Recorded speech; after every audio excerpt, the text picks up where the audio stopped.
Okay, so question. Who has a conference call scheduled this week? Anybody? You should do more conference calls. Anyway, if you've done a conference call in the last, whatever, 5, 10 years, it's probably been on freeconferencecall.com. And I'm gonna call this a unicorn. So David, come on down. David is the CEO of freeconferencecall.com. And during our first conversation, he actually told me that he never took institutional money. So this is a unicorn. 1 billion calls, right? Billion and a half. Billion and a half calls, 800,000 businesses. Anyway, David Erickson from freeconferencecall.com. Thank you. I got this. You guys hear me? Good. So I'm Dave Erickson. I'm the founder of freeconferencecall.com. I'm going to talk to you a little bit today about, kind of the spark of innovation, the idea that got me going, and then the path I took from being a startup to becoming an industry leader. The unique thing about the story is we never took any institutional capital. We never took any debt. And when I mean we're debt-free, we are debt-free. And we did everything on a bootstrap. I was told about 25 years ago by a guy, in telecom, you build recurring revenue and you make money while you sleep. And that idea to me just like it infected me. Like I kept thinking about it. I wasn't even in the telecom business at that time. And I literally changed everything in my life to get into the telecom business because of that one short little conversation I had with that guy. The idea that I could build these recurring minutes and make money while I slept. And I found myself 8 years later, an agent of a couple different conferencing companies, out there hustling conferencing. And then I talked to another guy, and he said, that you can make money on minutes, incoming minutes, the ingress of minutes into a network. And I never knew that before, that one phone company pays another phone company to get to access into their network. And all of a sudden, it was like, pow, right? 2 minutes ago, I didn't have the idea. 2 minutes later, I'm going to spend, the better part of my life chasing that until I figure out whether or not I can do it. And I thought, oh my gosh, if I could take the organizer fees out of a conference call because I could make money on the ingress of minutes, I could create a free conference call.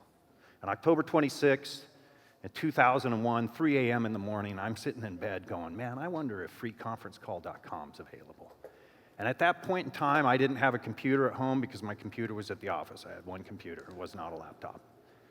And I was going absolutely crazy, thinking somebody was going to get it at like 3:15, and I wasn't going to get the domain name if it had been available, and that was going to be, the whole deal. Anyway, it was available. Put the company together, did a lot of the work myself. We're seeing about 5,000 to 7,000 new customers a day.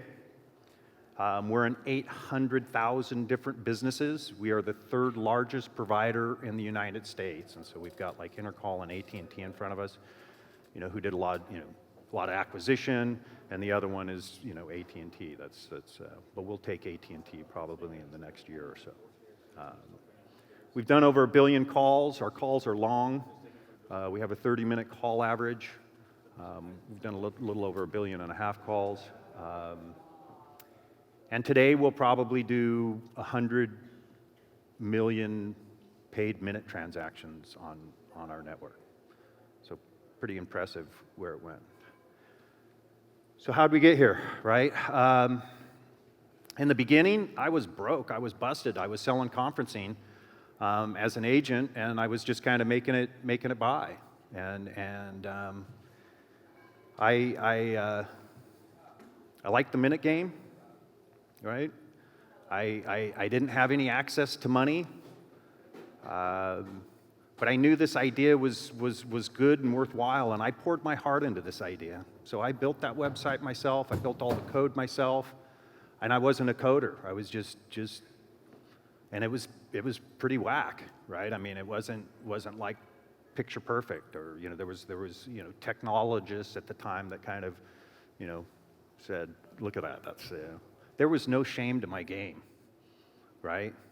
I was out to do this thing, with what I had at the time, and did okay with it, right? Got it up and going. I answered the customer service line. I put a toll-free number on my website. I answered the customer service line for 918 days without a break. 24 hours a day, 365 days a year, and you think, well, that's impossible. How could you do that? When you're starting up the company, there isn't that many customers, and those calls aren't coming in at like the basis that they are now. But I was up at 3 a.m. in the morning, sitting on the corner of my bed, 6 in the morning, listening to people read the frequently asked questions on my website. I was all in. And I was all in not because it's cool to say you're all in like the poker player. It's like that's just the way it was. I was all in. And sometimes, it felt like I didn't want to be all in. I got tired. Trying to survive from that point, they've got the old turtle conundrum, that 32% of the turtles make it to the sea, and the other 68 got a tough time coming. I like this one guy with the circle around him. He looks like he's going to make it. He's got his head up. He's got good posture. Guy in the background there looks like he's high-centered on a dirt clod or something, right? How to like his chances. 3 out of 4 businesses, startups,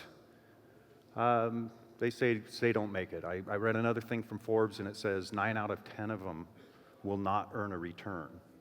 And I know there's businesses that never earn a return yet are successful and have some kind of exit or something. That's beyond my pay grade. I don't understand that.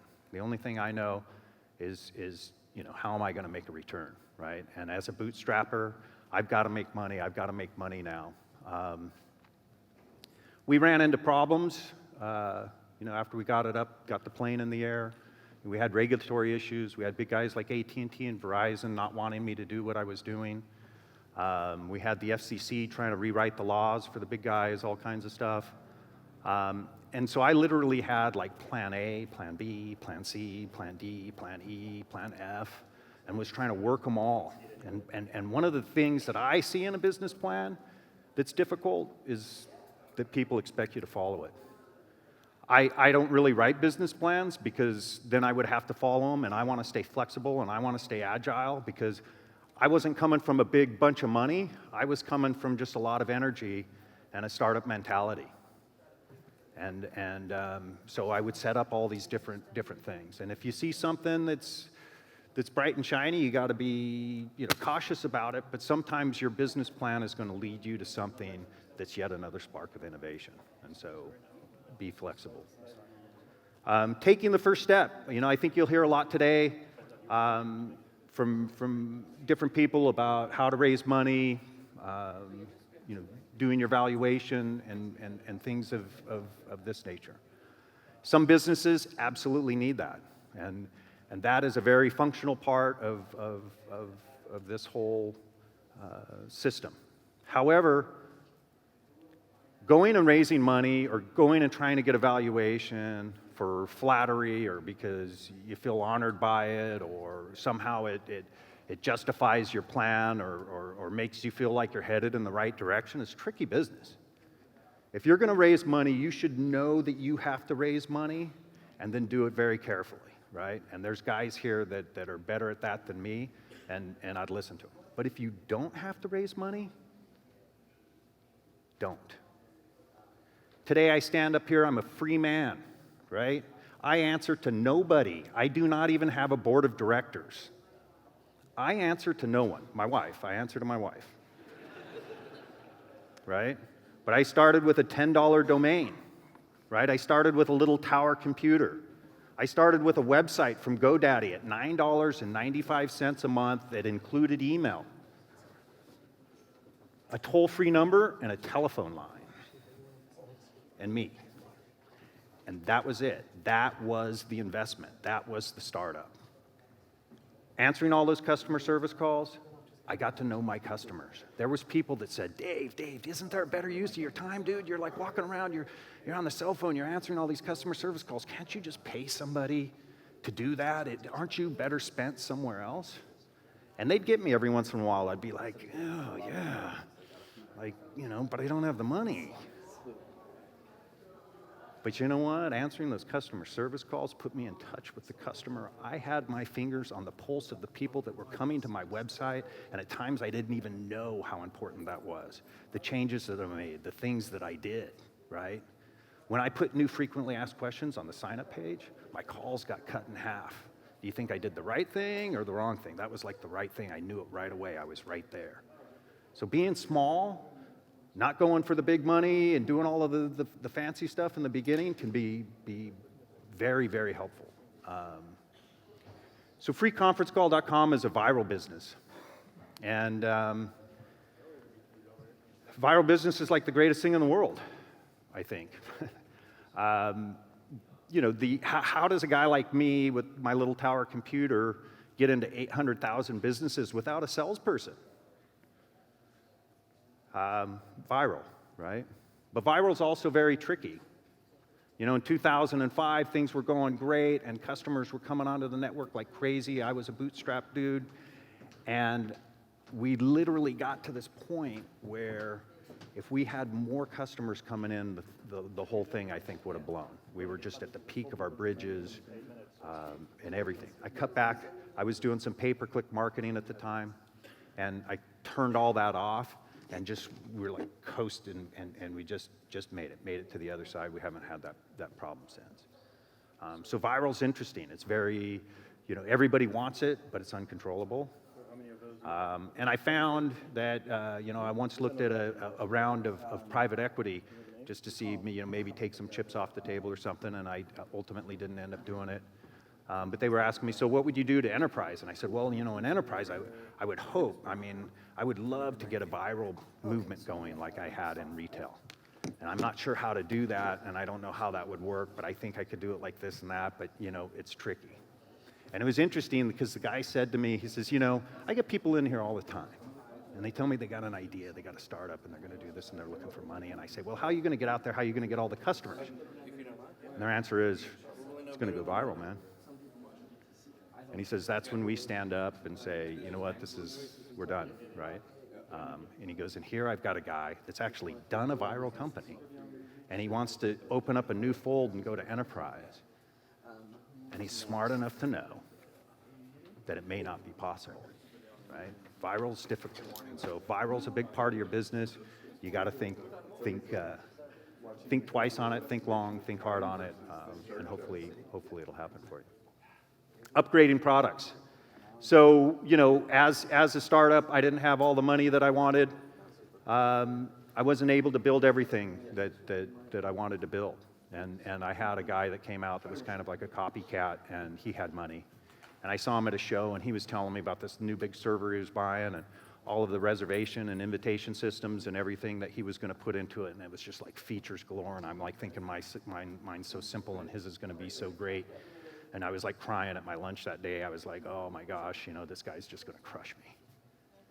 And what ended up happening is he built like an airplane dashboard or something. It was all this scheduling and so he alienated his customers. And as I was working those customer service lines, I was seeing those customers come over and complaining about a service and saying, oh, this is so simple, or they had it confused with my service and found my service easier.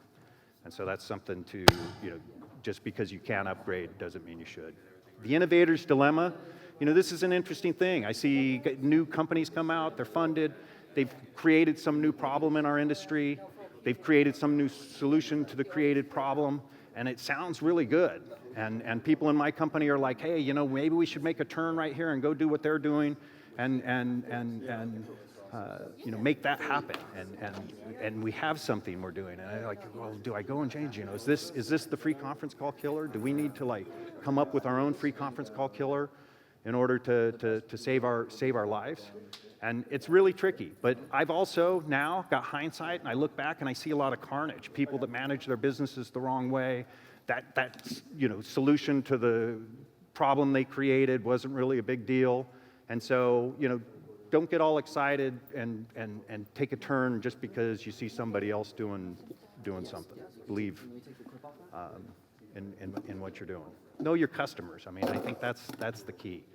Believe that you know what's happening with them. So I have 5 principles for you guys. And out of my 5 principles, 4 of them are about people. And the reason why I feel 4 of them are about people and should be about people is that in freeconferencecall.com, the greatest thing that's happened, even above the wealth that's been created, is the wealth of the relationships I have. I can stand in front of you today and tell you that I've met the finest people I may ever meet in my entire life. And I know that one man that no longer works at the company, that we still have a bond, is something that I didn't even understand a bond like that happens.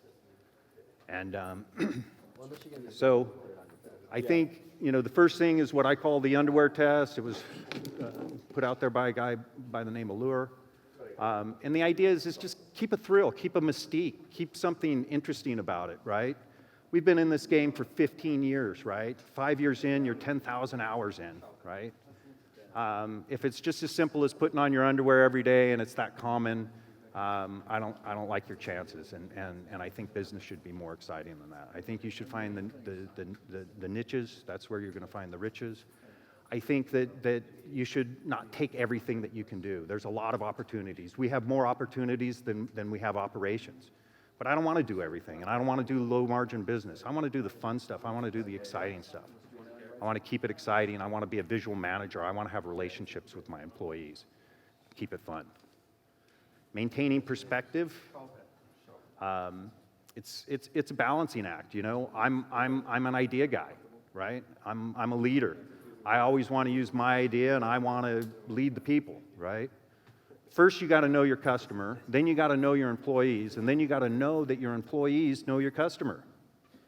And if all of that's happening, well, then every once in a while, you got to trust your employees, because there's 6 ways to skin a cat.